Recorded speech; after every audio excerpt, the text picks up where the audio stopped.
So this is the reason I'm reading the Romans, right? I'm reading the lives now, and Oh, he's reading the lies. no, the reason I'm interested in them now is that the Romans were us before we were we, right? The Romans created the technology and the civilization that was supposed to last into the light, right? And then it just got erased, right? They just got erased. And then they say that the world was plunged into darkness for what, 500 years or however long it took for us to recover from whatever it was they left. But the thing that I'm interested in finding out is how civilizations fail.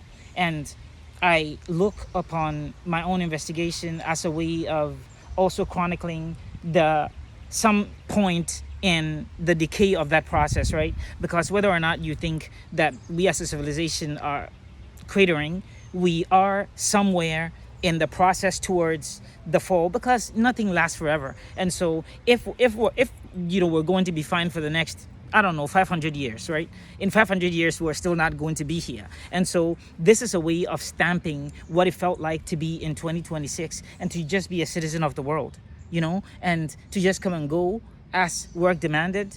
Because you read about how the medieval guilds, and you cannot begin to imagine what the world looked like. But this is a standard Sunday for me, and I would have worked the whole week from Monday to Friday on average for 8 hours a day. And then the weekend will come along, today being Sunday, and it's 2 days out of the week that all of us decided, without ever sitting everybody at the table, that on these 2 days we're not going to do any work, right? It's as if we made this contract with capital and power that said that you can push us only so far. We're not going to do Saturday and Sunday. So that is the state of the world now. You get Saturday and Sunday off. Some people, most people in the developed world, which is to say not a lot of people, right? And so the reason I'm trying to understand the Romans again, and then you read about all these people who did extraordinary things for advancing technology, and then you see how they begin to get this disease of the brain, right? And the thing that I'm going to segue into was supposed to be for something else I was going to ask Dr. Singh about, but it is the idea of why we want to stop thinking. If you've noticed, right, fairly recently, there is this push towards meditation everywhere. In religious circles, there's meditation. You sit down and you quiet your mind. Now, you can say that all traditions have always had it, right? The Catholics have always had the contemplatives, Lectio Divina, and obviously Asia has had the tradition going back thousands of years. And the rest of the world is picking up on it now. And I'm interested in that as a diagnosis of what the zeitgeist is reading, right? So all around us, something senses that, hey, you guys, maybe you should just chill, right? And I'm trying to find out what that voice is, because it's very common. You could walk down the street and you could ask the average person if they know about meditation, and they'll say yes, right? I go down to play basketball with these kids, and then if you ask them if they know about meditation, they say yeah, and they have some vague idea of being quiet and sitting still and maybe folding your hands. And I'm trying to find out, why are we all picking up this frequency, this signal that says that we should quiet the mind, right?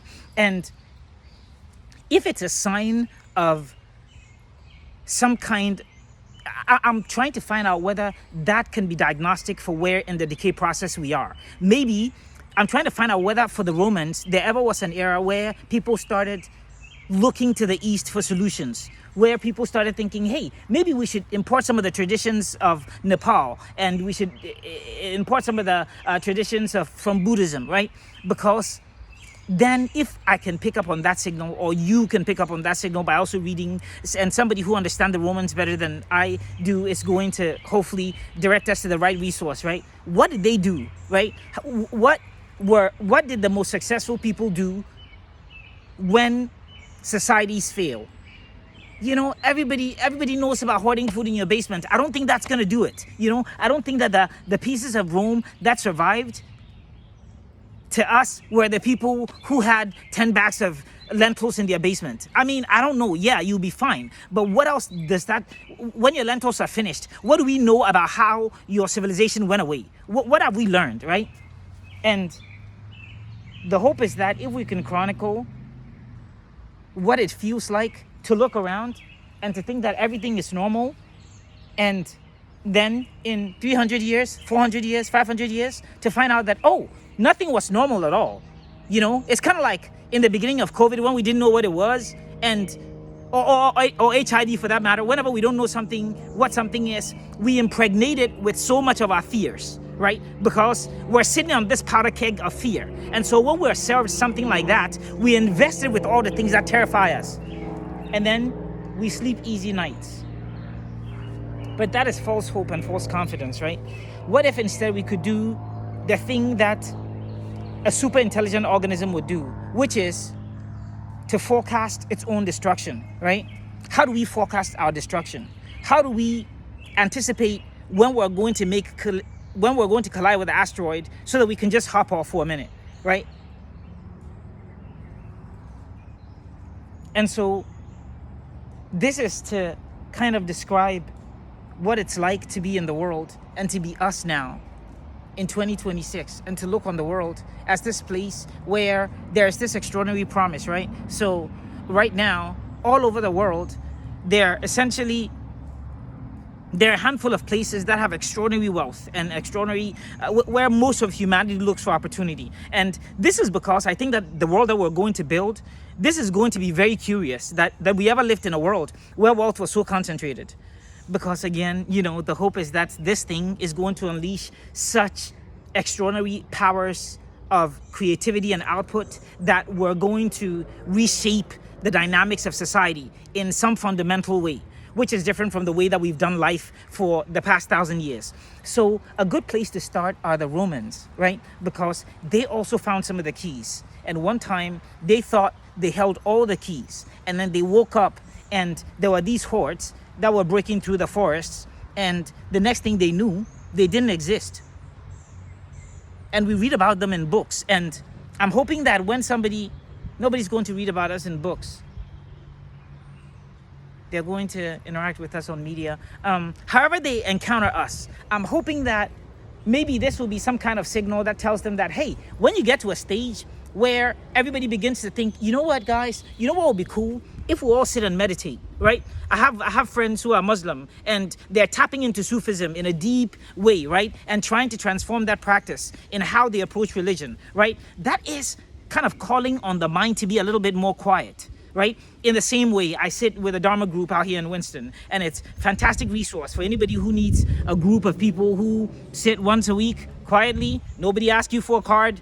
You don't have to belong to any team. Or you don't have to come in a jersey. You just show up and you sit for 30 minutes, 1 hour, and you leave. It's a fantastic thing. And so what other things are signals of decay, right? Because everybody talks about it in their own big circle, right? There's the Professor Yang crowd, and he does the big geopolitical thing. And I'm trying to see whether that thing tracks in your backyard, right? When you're by yourself, and you try to impose some kind of explanation for what you're looking at, and you say, because there are a bunch of dinosaurs, man. I go down here, and then I look in the ravine, and I look at these boulders, and then I imagine that some dinosaur was sitting on it, a couple millennia ago, and that thing, it just disappeared, and it didn't leave us a sign. That's why we have to do science to figure out what happened to them, right? And maybe in our case, we can actually tell what the disease was by looking at the signs that it leaves. So the thing is to try and see whether all of us can make life and the signal that we can send out of it a little more diagnostic for whatever comes after us, right? To leave some kind of stamp. That is why I collect these boulders, right? Because I think that normally the things that wipe big civilizations out, when it does, the things that it doesn't leave behind are anything that fire can consume. And this thing, these boulders, by the way, I need a way to lift them and to move them. So, and I need to be able to build this myself because I need to. If you have ideas about that.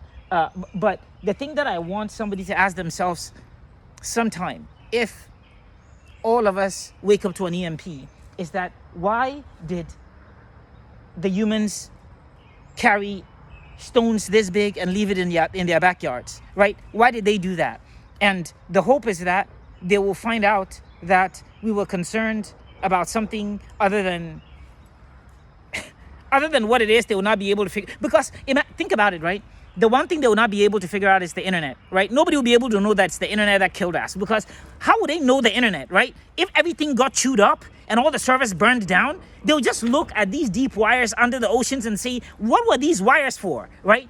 And if they looked around, it'll look like, oh man, they really loved to build. They really loved to build. Man, they built so much.